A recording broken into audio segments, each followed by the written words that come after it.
I like God spoke and bang, it happened.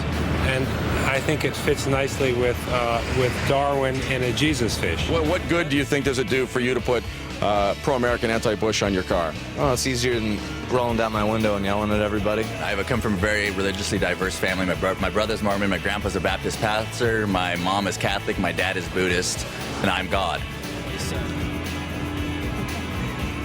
I can turn around for you, too. I got some more back here. So, complex ideas are getting reduced to simple bumper sticker slogans, and that seems good enough for lots of people. I mean, what are you finding?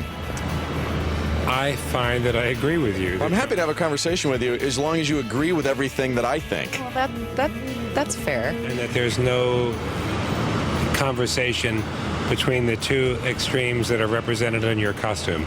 This huge juxtaposition where people aren't listening to each other and they're just arguing, they're railing their own faith, whether it's science or religion, and they're just butting heads and not listening to each other. I shouldn't say costume on your clothing, sir. No, I'm not offended by costume, because, see, we're having an open dialogue. You see, this is how we do it. It's a conversation. You let me know when you find one. Okay, so right there. So which one is he pointing to there, Jim? Right on my way. I'm late for church. My name's Dan, by the way. My name is Lou. Dan, good to meet you. And with great hesitation, he gives me his real name.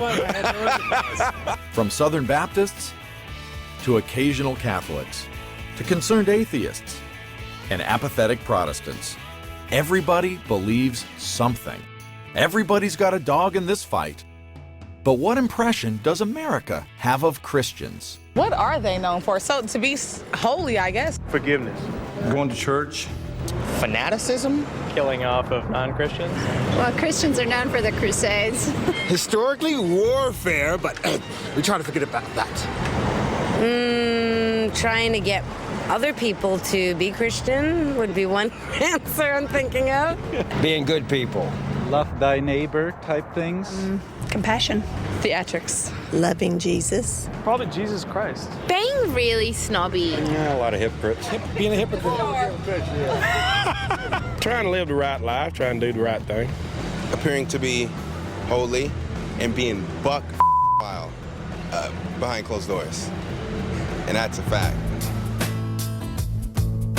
Everywhere I traveled, I heard the same mixed reviews of Christians. I had an idea where these perceptions were coming from, but while in Philadelphia, I went to see Dr. Tony Campolo, noted author, professor, and red-letter Christian. Perhaps he could give me some perspective on this cultural divide. It's a quote from St. Augustine. It's a good quote. He said, "The church is a whore, and she's my mother." What a great balance. Are you talking about unfaithfulness? You're talking about the church, unfaithful bride of Christ, failing to live up to its marriage vows to the Lord. It's a whore. But she's also my mother. I wouldn't be a Christian today, and I wouldn't know about Jesus, and I wouldn't have the Bible if it wasn't for this thing called the church. It has carried the truth for all of its flaws, for all of its shortcomings, for all of its weaknesses, for all of its whoring. It has still been that which has kept alive the gospel story down through the ages. I really wish I could show you my entire interview with Dr. Campolo, because that "church is a whore, but she's my mother" line was just a warm-up. I watched Jon Stewart of The Daily Show on Tucker Carlson's show one night, and I felt that he let Carlson have it as he should. So I wanted to come here today and say, Wait. Here's just what I wanted to tell you guys. Yeah. Stop.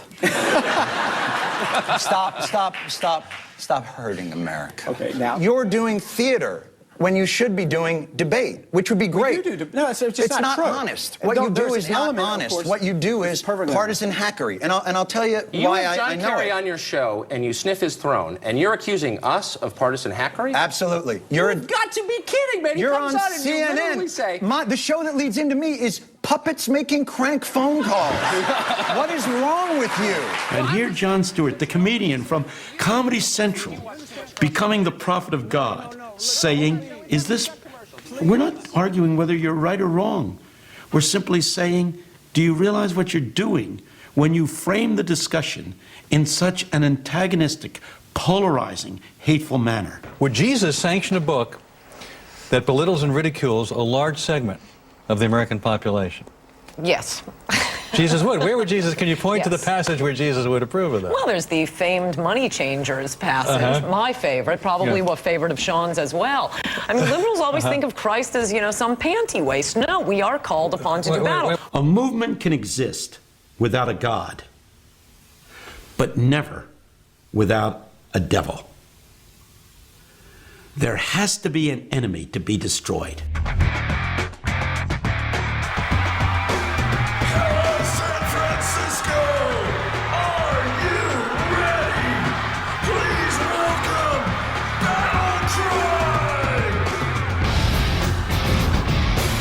Battle Cry's mission is to empower America's youth to fight the culture wars and take back their generation.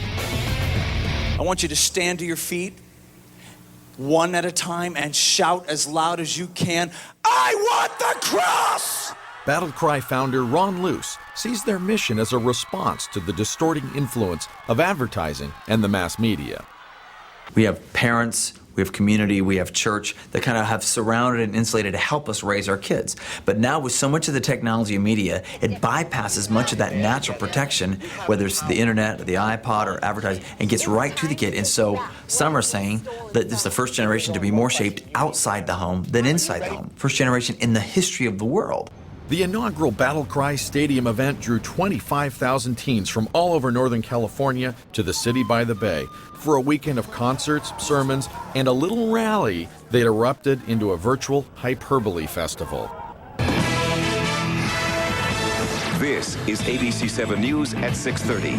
Sex, drugs, and suicide. New at 6:30 tonight, a faith-based campaign for America's young people, the Battle Cry. Thousands of teenagers are gathering tonight for a Christian rally in San Francisco. And some of them were met today by scores of protesters telling them to go home.